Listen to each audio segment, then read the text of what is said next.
Bonjour à tous, bienvenue de retour sur Histoire Reddit. Alors imaginez un peu, votre enfant est littéralement en train de se vider de son sang sur le sol du garage, il vous appelle, vous supplie de venir l'aider, et vous n'y allez tout simplement pas. Pas parce que vous êtes coincé dans les embouteillages. Pas parce que vous êtes vous-même en pleine opération chirurgicale. Non. Vous n'y allez pas parce qu'il y a une fête en cours. Une célébration. Champagne, photos, toute la totale. Et votre enfant en train de mourir? Oui, juste un léger contretemps, apparemment. Appelle une ambulance, chérie. Clic et téléphone raccroché. Retour à la fête. Et avant que vous disiez, ça ne peut pas être réel, aucun parent ne ferait ça, oh, mon cher, attachez votre ceinture. Parce que ce que cette famille a fait ne s'arrête pas là. Ça devient pire. Beaucoup pire. Et d'une manière assez incroyable, malgré toutes les horreurs que cette personne a traversées, la fin, elle est en fait plutôt belle. Alors restez avec moi. Plongeons ensemble dans cette histoire, parce que vous n'êtes absolument pas prêts pour ce qui va arriver ensuite. Mes parents m'ont laissé me vider de mon sang pour pouvoir célébrer le succès de mon frère. Maintenant qu'ils ont obtenu ce qu'ils voulaient, ils sont en train de tout perdre.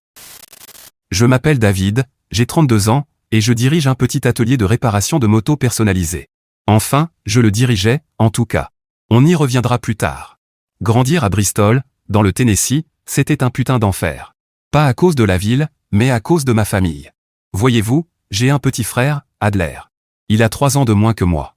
Et aux yeux de mes parents, le soleil brillait littéralement hors de son cul.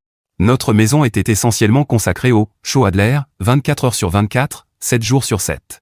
Le salon ressemblait à une espèce de musée bizarre dédié au baseball. Tous ces trophées étaient exposés comme s'il s'agissait de médailles olympiques. Des photos d'équipe partout. Ces vieux maillots encadrés comme s'il était Babe Ruth ou je ne sais quelle légende. Je ne plaisante même pas. Mes parents avaient fait construire une vitrine spéciale juste pour ces affaires de baseball. Pendant ce temps, mes trucs à moi? J'étais plutôt bon en mécanique auto au lycée. J'ai gagné quelques récompenses pour des reconstructions de moteurs. Vous savez où elles ont fini? Dans un tiroir quelque part? À la poubelle peut-être? Mon père me lançait parfois un vague, c'est bien, fiston, une fois tous les 36 du mois. Je me souviens avoir passé tout un été, quand j'avais 16 ans, à retaper un vieux moteur Kawasaki.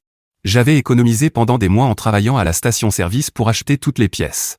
Quand j'ai enfin réussi à le faire tourner, j'étais tellement fier que j'ai appelé mon père dans le garage pour lui montrer. Le gars l'a à peine regardé. Il est resté là peut-être 20 secondes, à marmonner, c'est bien, fiston, puis il m'a immédiatement demandé si j'avais vu les statistiques au bâton d'Adler dans le journal ce matin-là. Jean, vous vous foutez de moi? C'était pratiquement toute mon enfance.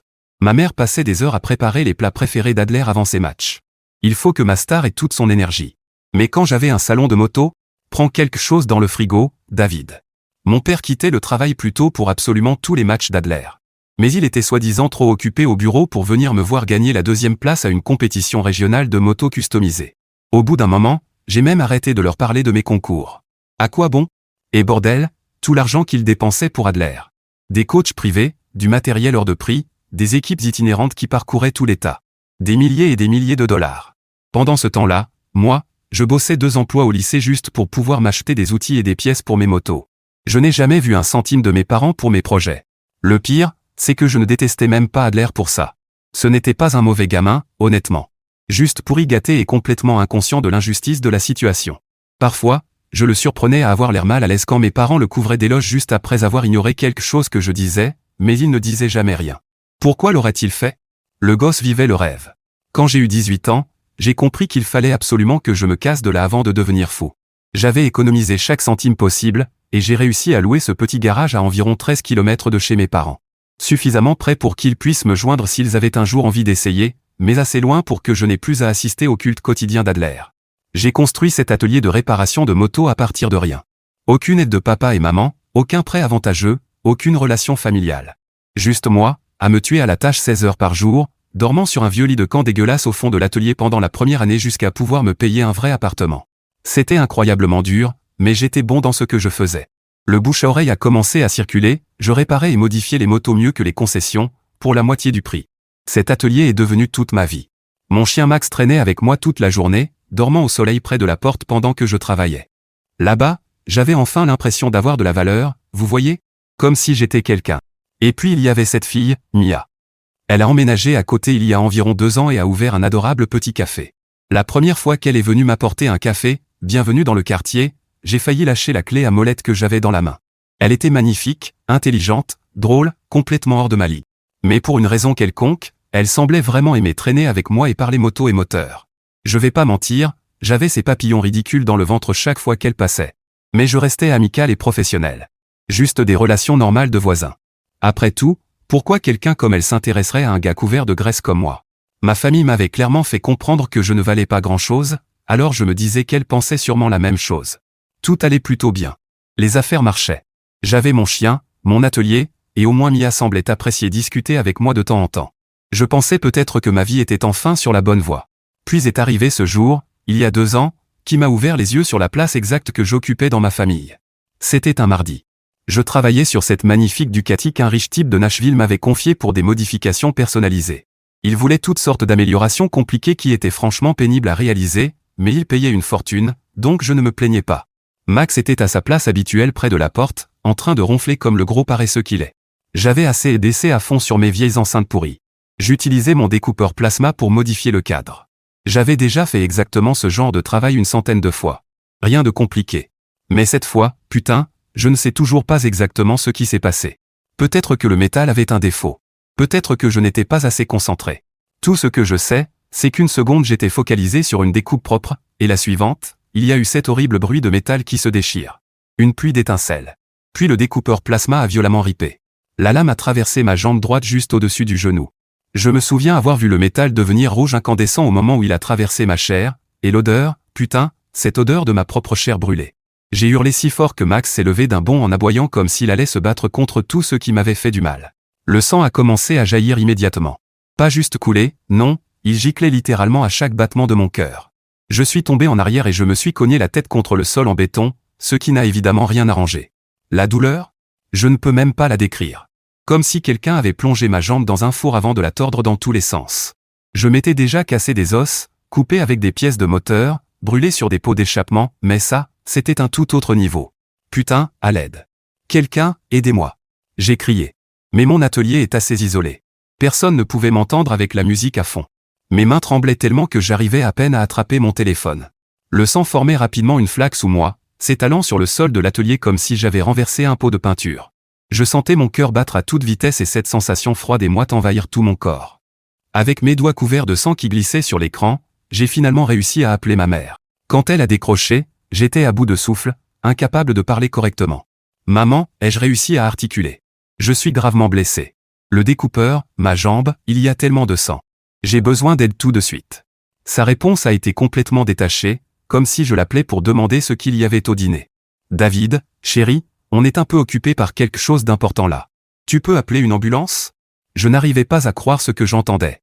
Maman, s'il te plaît, ai-je supplié, la voix brisée. Je perds trop de sang. Je ne crois pas que je peux. J'ai besoin d'aide maintenant. S'il te plaît. Je commençais à avoir la tête qui tourne. La pièce tournait autour de moi. Tiens bon, David. On viendra dès qu'on pourra, dit-elle avant que la ligne ne coupe. Elle m'a littéralement raccroché au nez. J'étais allongé sur le béton, appuyant un chiffon d'atelier contre la blessure, mais il était imbibé de sang en quelques secondes. Ma vision se rétrécissait, le noir avançait depuis les bords. J'ai essayé d'appeler le 911, mais mes doigts couverts de sang glissaient trop pour composer correctement le numéro. Max paniquait complètement. Il aboyait, gémissait, me poussait du museau comme s'il essayait de me garder éveillé. Bon chien. Avec ce qui me semblait être mes dernières forces, j'ai essayé de rappeler ma mère. Pas de réponse. Puis mon père. Directement sur la messagerie vocale. Évidemment. J'ai essayé de réciter une dernière prière, mais Max refusait de me laisser mourir tranquillement. Putain. Même l'au-delà vient avec des interruptions. Alors que j'étais sur le point de mourir pour de bon, enfin, c'est ce que je croyais, mon téléphone a vibré. Le nom d'Adler s'est affiché à l'écran. J'ai pensé qu'il lui avait parlé de ce qui m'était arrivé et qu'il appelait pour savoir quoi faire. Et, Liam. Sa voix était forte et pâteuse, comme s'il avait bu. J'entendais de la musique et des gens rire derrière lui. Quoi de neuf, mec? Grande journée aujourd'hui. J'étais confus. Qui diable est Liam maintenant? Je me suis dit que j'avais sûrement mal entendu. Malgré tout, j'étais un peu soulagé. Adler, ai-je halté avec difficulté. Aide-moi, accident à l'atelier, je saigne beaucoup, j'ai besoin d'aide maintenant. Il y a eu un silence. Pendant une seconde, j'ai cru qu'il ne m'avait pas entendu. Puis il a ri. Oh merde, désolé. Je pensais que c'était quelqu'un d'autre qui appelait pour me féliciter. On fête ma sélection à la draft. Les Braves d'Atlanta WA viennent de me signer. Contrat de $2 millions. En arrière-plan, j'ai entendu la voix de ma mère. Adler, chérie, viens prendre une photo avec le recruteur. J'ai essayé de parler, mais aucun mot ne sortait. Ma tête tournait. Je sentais le sang continuer à couler sous moi. Adler, ai-je murmuré.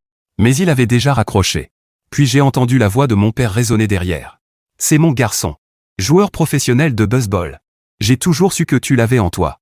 Alors voilà où j'en étais, en train de me vider de mon sang sur le sol de mon atelier pendant que toute ma famille, à seulement 13 km de là, faisait la fête parce qu'Adler venait de décrocher un contrat de baseball. Il ne pouvait même pas prendre 10 minutes pour venir m'aider. Adler, s'il te plaît, ai-je murmuré.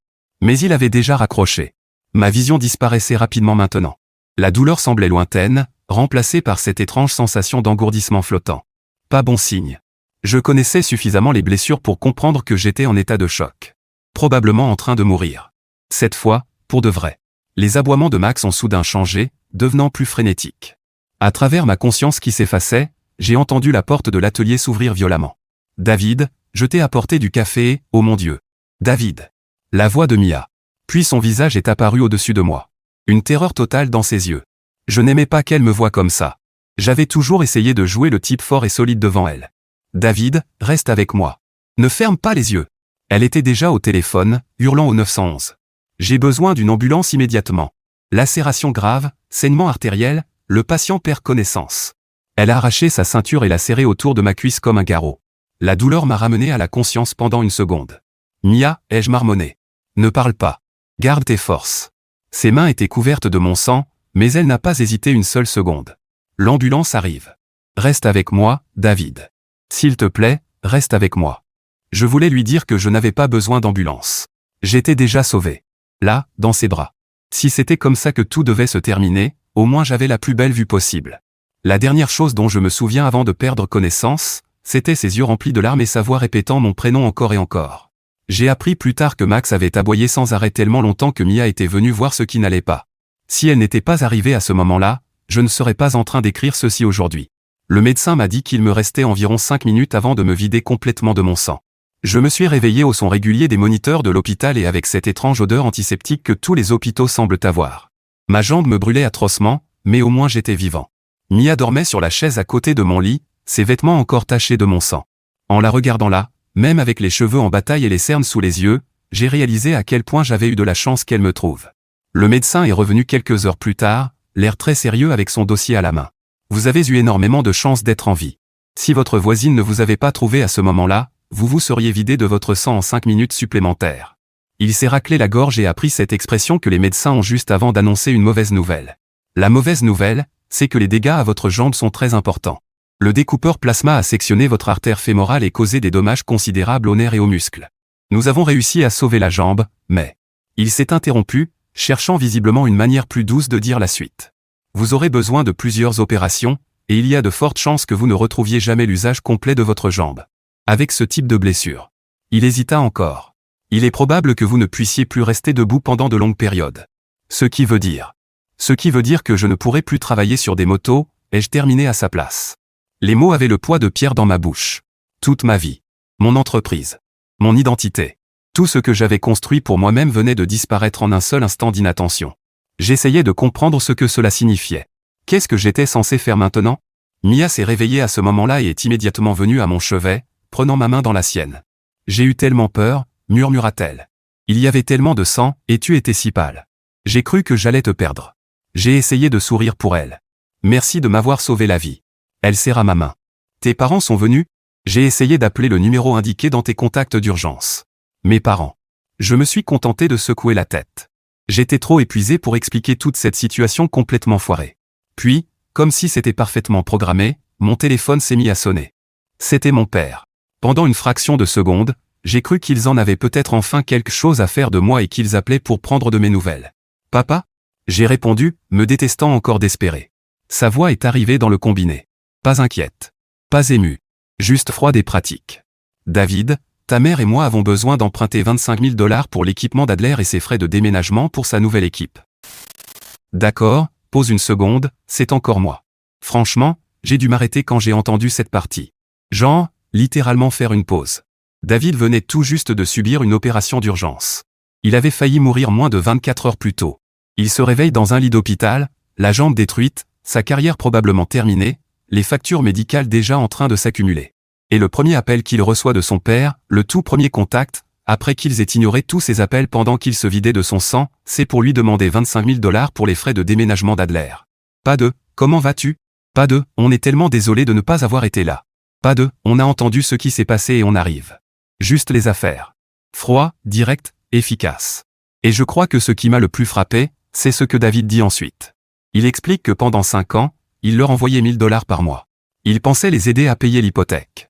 Mais en réalité, cet argent allait directement financer la carrière de baseball d'Adler.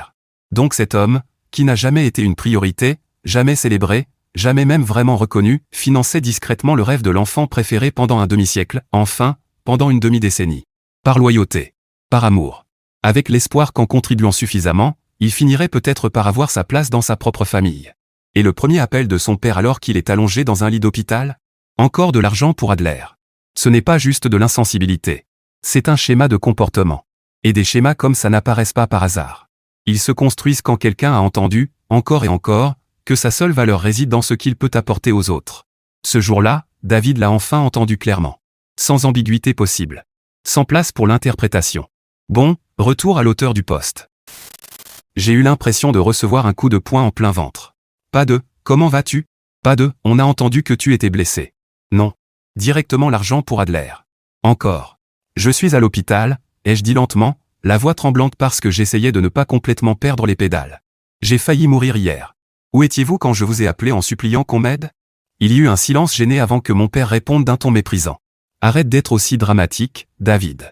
Ce n'était qu'une coupure. Juste une coupure ? Je n'ai plus réussi à me retenir. J'ai failli me vider de mon sang. Le médecin a dit que 5 minutes de plus et j'étais mort. Et vous étiez tous trop occupés à fêter le contrat de baseball d'Adler pour vous en soucier. Mia me regardait, les yeux écarquillés par le choc. Écoute, dit mon père d'un ton agacé, comme si je lui faisais perdre son temps. On est désolé que tu te sois blessé, mais la signature d'Adler est une opportunité unique dans une vie. C'est important. Et ma vie à moi ne l'est pas ? Je détestais à quel point ma voix sonnait pathétique. Le silence qui suivit me donna toutes les réponses dont j'avais besoin. On a besoin de cet argent d'ici la semaine prochaine, finit-il par dire. J'ai raccroché sans un mot de plus. Puis j'ai ouvert mon application bancaire et je suis resté là à fixer l'écran.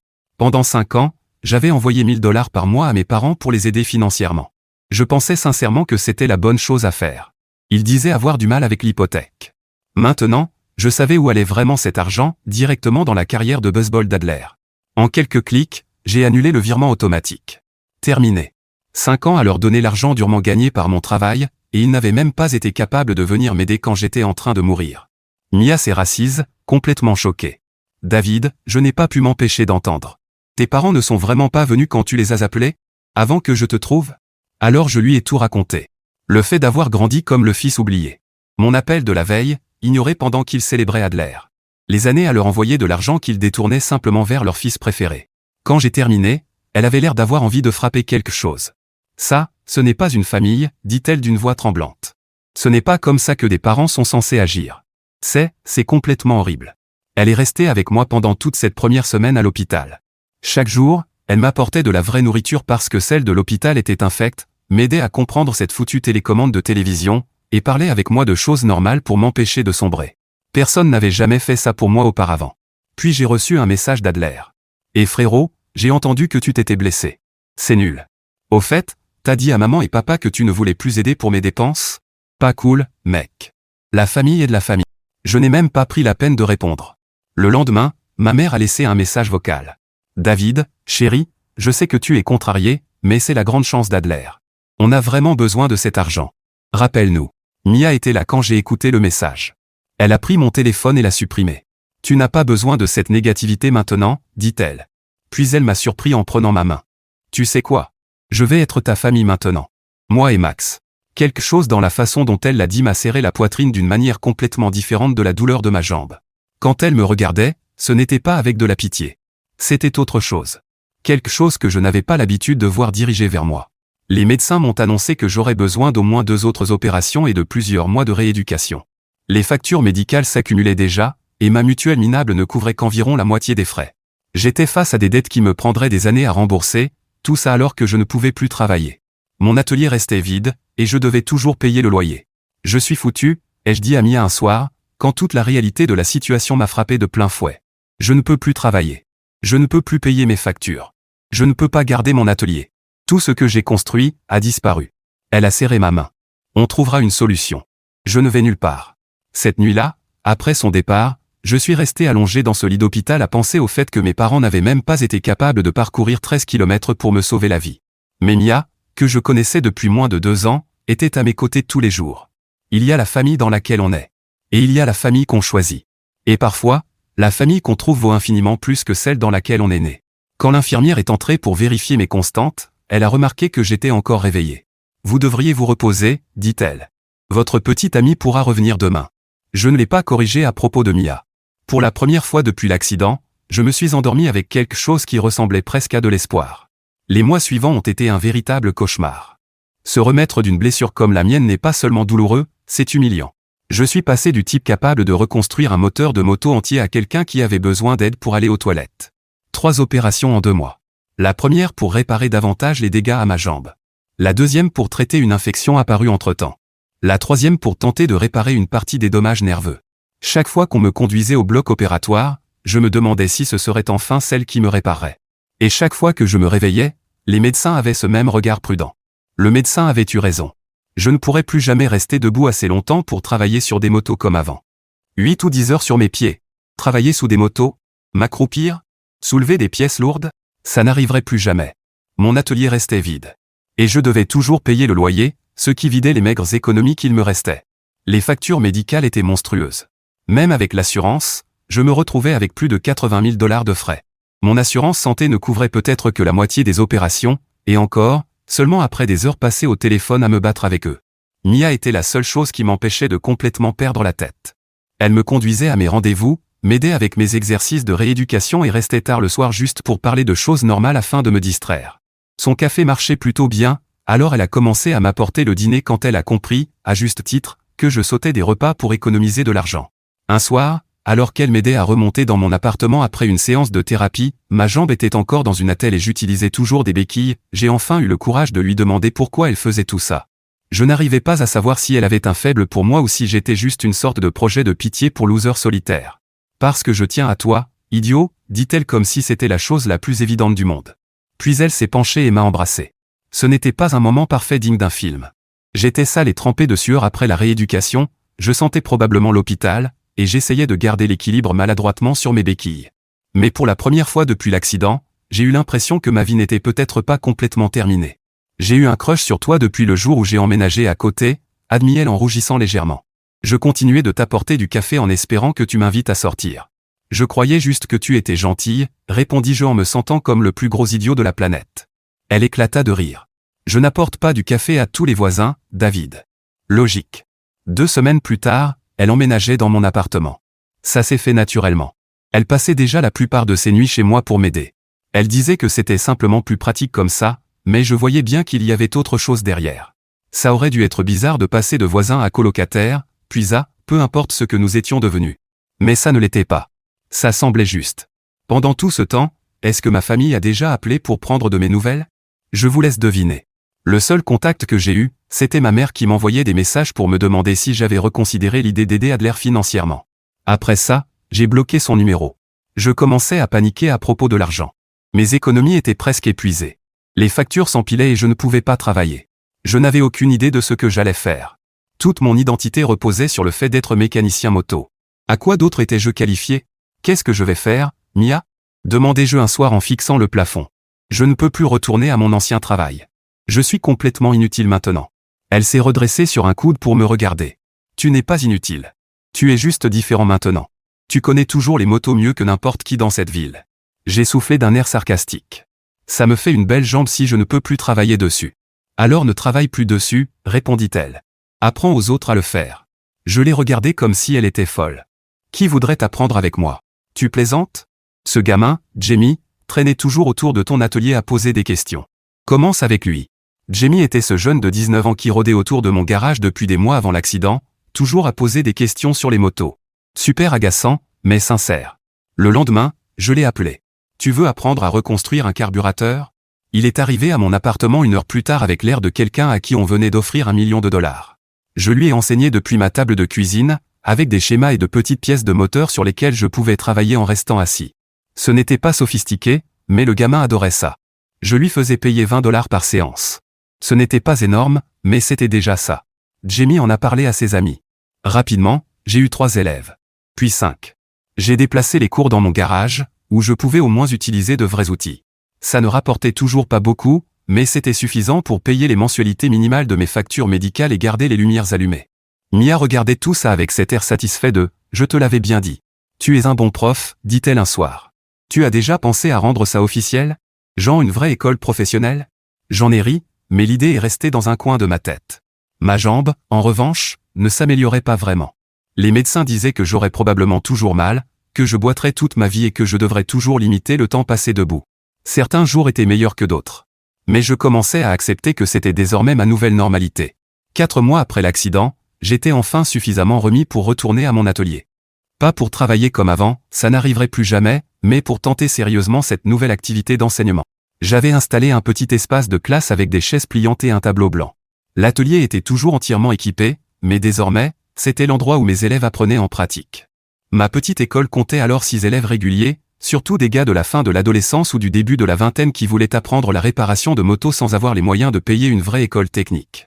Je faisais payer juste assez pour maintenir l'atelier à flot, mais pas au point que ces jeunes ne puissent pas se le permettre. Je ne devenais pas riche, mais entre ça et l'aide de Mia, je m'en sortais. Puis, sorti de nulle part, alors que j'étais assis à mon bureau à revoir des schémas de carburateur pour le cours du lendemain, j'ai entendu la porte du garage s'ouvrir. Mia était au comptoir. Elle avait commencé à m'aider à l'atelier quand elle ne travaillait pas dans son café. « David, tes parents sont là », lança-t-elle d'une voix tendue. Mon estomac s'est noué instantanément. Je ne les avais pas vus depuis avant l'accident. Ils sont entrés exactement comme d'habitude.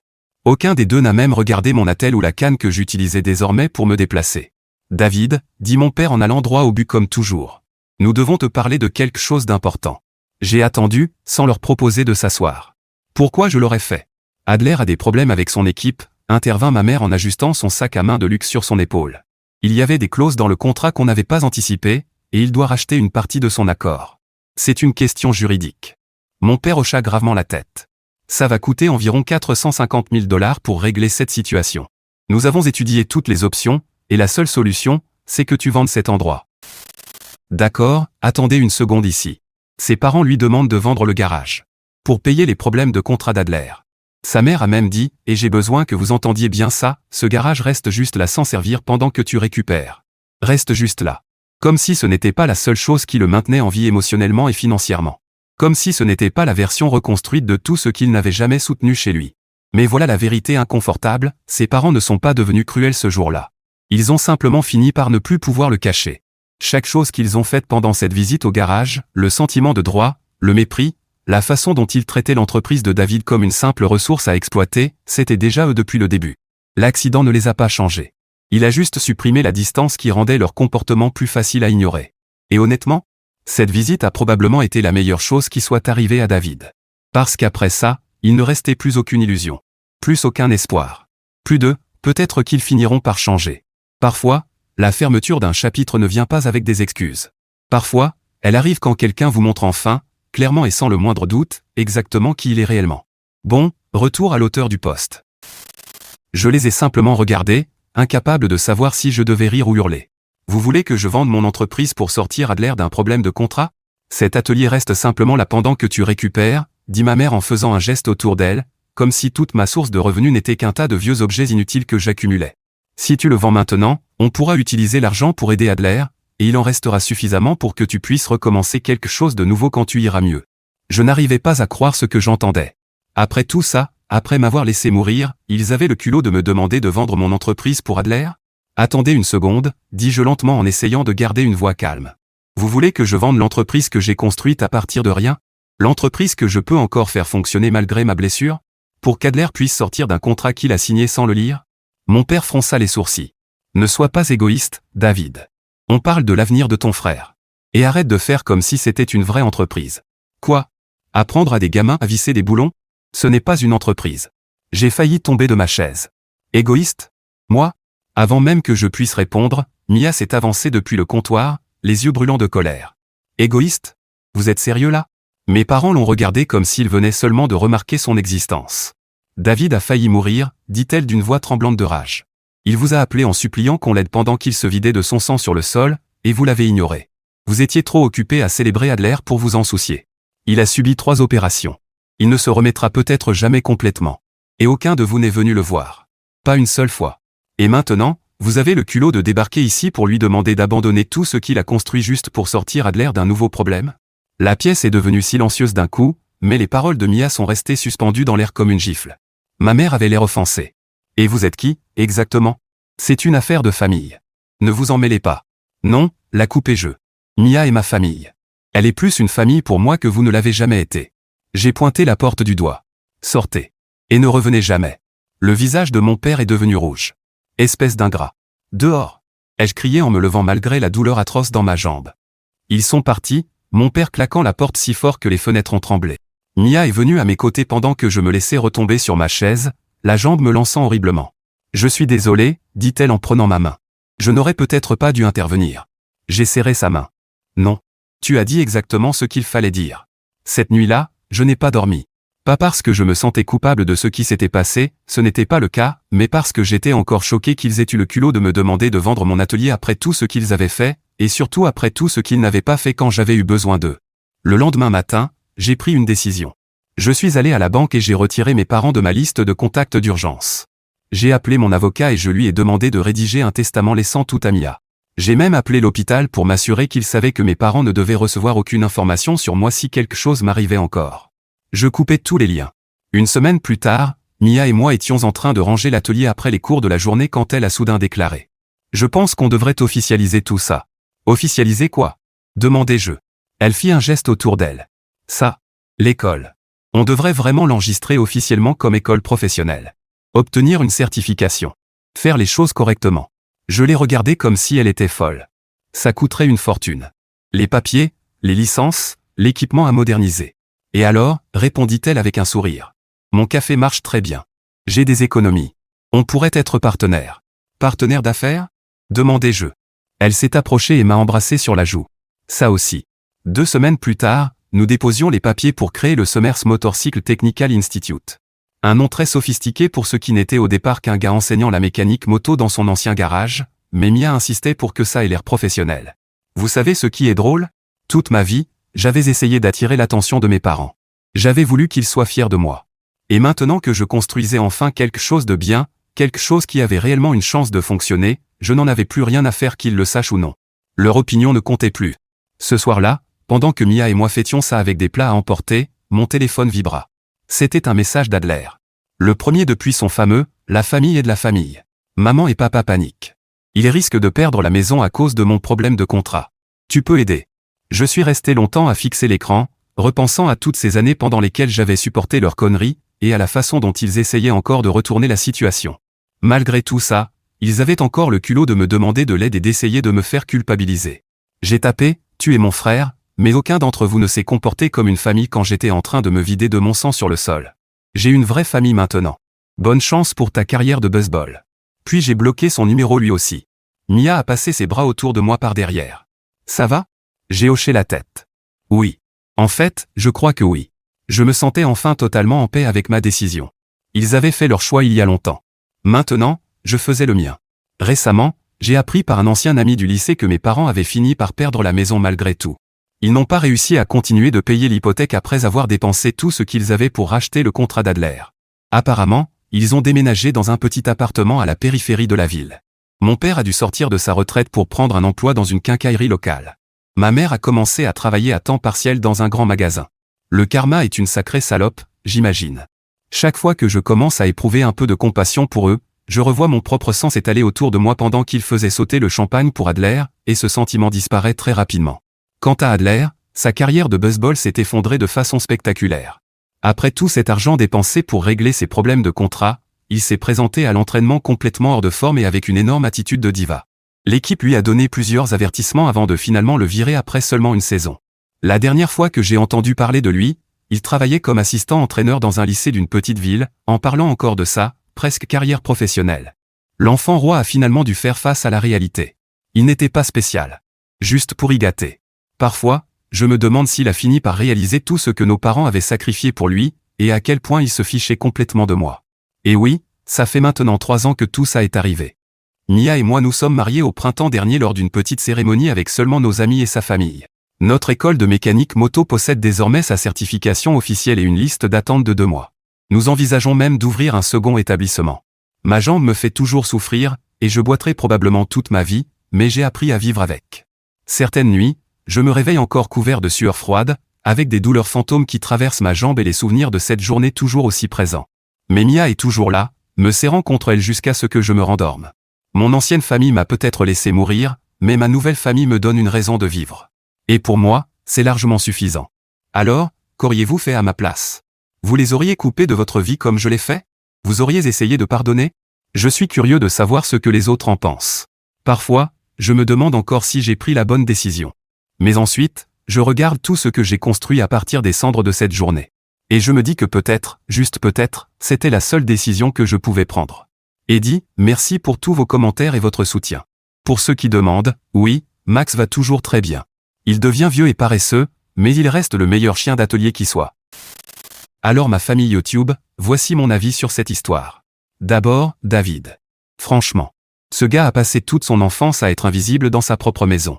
Ses réussites ne comptaient pas. Sa souffrance ne comptait pas. Même le fait qu'il ait failli mourir ne comptait pas. Et malgré ça, malgré tous ses cédillas, il a continué à leur envoyer 1000 $ chaque mois pendant 5 ans. Ce n'est pas de la faiblesse. C'est quelqu'un qui a été conditionné à croire qu'il devait mériter l'amour des autres. Voilà ce que ça fait de grandir en se sentant sans valeur. Ça vous pousse à continuer d'essayer bien après le moment où vous auriez dû partir. Et ses parents? Franchement, je n'ai pas de mots doux pour eux. Ce n'était pas juste de mauvais parents, c'était de la négligence déguisée en famille normale. Laisser son enfant se vider de son sang pendant qu'on trinque au champagne, ce n'est pas une erreur. C'est un choix. Un choix pleinement conscient et délibéré. Et Adler, écoutez, il n'a pas créé cette situation, mais son silence au fil des années l'a rendu complice. La famille est de la famille, ose-t-il envoyer à David par message, après que David ait failli mourir seul sur un sol en béton. Le culot est sincèrement hallucinant. Mais ce qui m'a le plus touché, c'est Mia. Elle connaissait David depuis moins de 2 ans et elle s'est battue pour lui bien plus que sa propre famille ne l'a jamais fait. Elle a couru vers lui couverte de son sang, hurlant au téléphone avec les secours, elle a improvisé un garrot avec sa ceinture, elle est restée à l'hôpital, elle l'a aidé à reconstruire sa vie, et elle l'a épousé. Ça, ce n'est pas de la chance. C'est du caractère. C'est quelqu'un qui a regardé une personne que le monde entier avait abandonnée et qui a dit « Non. Moi, je te vois ». Et honnêtement, c'est ça la vraie leçon de cette histoire. Votre véritable famille n'est pas toujours celle dans laquelle vous êtes né. Parfois, les personnes qui vous choisissent, encore et encore, discrètement, sans obligation, ce sont elles, votre vraie famille. Le sang ne signifie rien quand les actes ne suivent pas. David a perdu une carrière, a failli perdre la vie, et il s'en est sorti avec un diplôme professionnel certifié, une liste d'attente de clients, une épouse, et Max qui dort toujours près de la porte. Si ça, ce n'est pas une histoire de renaissance, alors je ne sais pas ce que c'est. Il ne s'est pas contenté de survivre. Il a construit quelque chose de meilleur. Alors les amis, dites-moi ce que vous pensez de cette histoire dans les commentaires ci-dessous. Et merci de m'avoir rejoint sur Histoire Reddit. N'oubliez pas de liker et de vous abonner. On se retrouve dans la prochaine vidéo.